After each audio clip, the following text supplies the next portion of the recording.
In the final analysis, the one quality that all successful people have is the ability to take on responsibility. This is the best image I could find of a successful Toastmasters meeting. That piece up there at the top, that beautiful iceberg, the sun shining on it, that's our meeting. But the reason it looks like that is because of all the things underneath. All those things are people signing up for roles well in advance, people preparing adequately for those roles, asking for help if they need to. Here's a list of all of our roles. I know on TI they call them some other things, but these are our roles. Does anyone up there see a role that you don't need to prepare for in advance? Anybody? Timer. Okay, so the timer's not going to prepare. So the timer's going to jump in here at 7:14 and not have a binder, not have a pen. Even a timer, even the quiz master has to have a pen and paper and make sure that they're ready to go. Now obviously, some roles need more preparation than others, but every single role needs to be prepared for, at least to some extent. Now, I'm going to talk specifically about two roles, because I think these two roles are the most important roles in the club, and they are Toastmaster and Chair. Those are the two roles that keep the meeting running smoothly, that transition and keep us on track. So Toastmaster, what's the Toastmaster's goals? Toastmaster is to make the speakers feel comfortable, sets the stage for the speakers, just like Ron did tonight. He told you what my project was. He told you what series it came from, how it fits into the whole Toastmasters world. And he bridges between the speakers. When I finish, he's going to come up, he's going to ask you to give feedback, he's going to give a minute, and then he's going to go on with the next. So those are his goals. So what's in it for Ron? What did Ron get out of this? Ron gets the experience of being a master of ceremonies. How many of you have been to a wedding and the master of ceremonies has been really great and you walked out going, wow, this is fantastic, because that master of ceremonies was able to introduce the couple and introduce the wedding party and the parents and get all the speeches organized and has just done a fantastic job. And then there's the other weddings where you go and the master of ceremonies is terrible. And you think, oh, really? So coming here, being a Toastmaster, you get the experience of doing that. And when one of your friends asks you, hey, would you mind being master of ceremonies? You can say, yes, absolutely. I'd love to. Because you've had that experience, you've had a chance to practice in this environment. So what does a Toastmaster do before the meeting? Before the meeting, it's the Toastmaster's responsibility to check the agenda, confirm that the speakers and the general evaluators are coming. He gathers the information in advance for the introductions. I got an email from Ron a couple of days ago saying, hey, what do you think about the movies? How can I introduce you? Then he prepares the introductions, and he keeps those transitions in mind of how he's going to move from one person to the next. And what does the Toastmaster do when they arrive? It's the Toastmaster's responsibility to confirm that the speakers are here.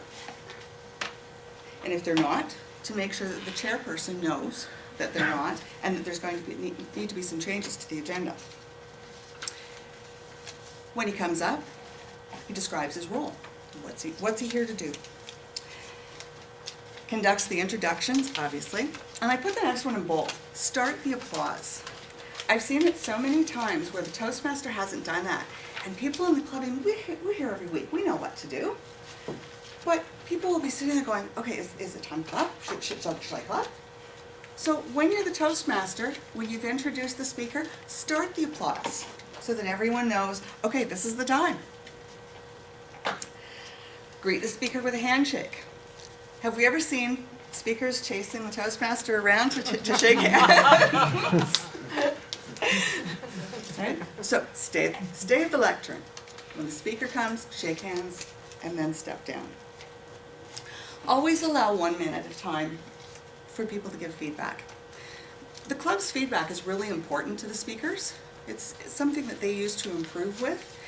And I know when I do a speech, that's one of the best things about it. I get my little slips and I get to read them. But for people to do that, they need just a minute of silence so that they can write down their thoughts and then put it in the cup as it passes around. So remember to give them that minute.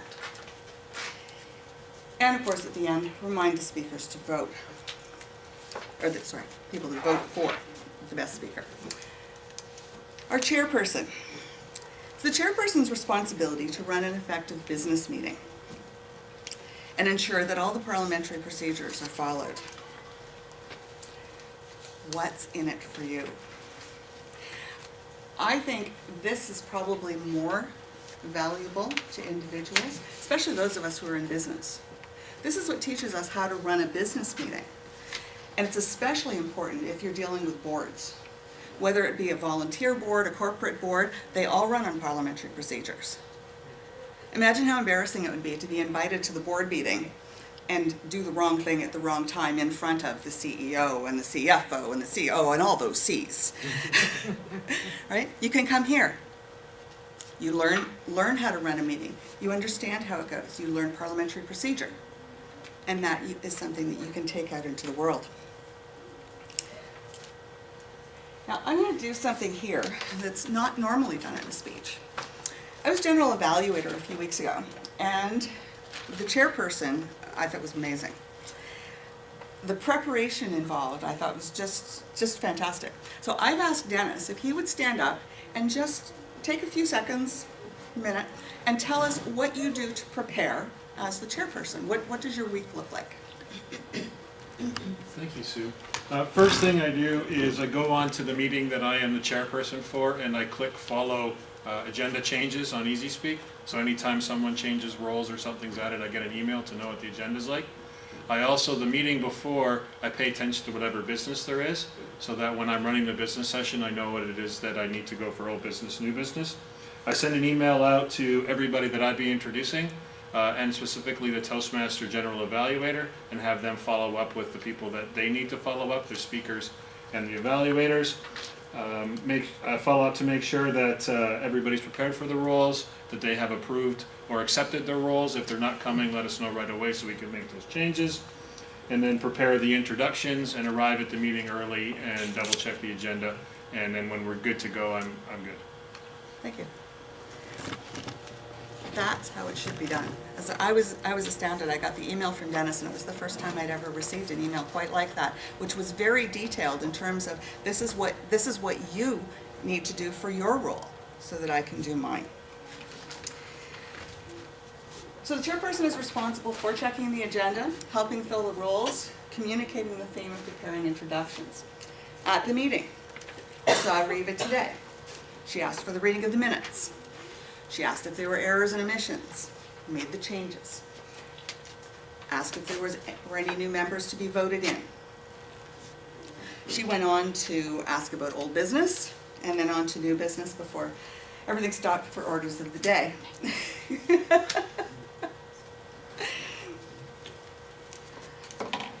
I'm going to take a switch now. Of course, we're coming up to the end of this session for officers.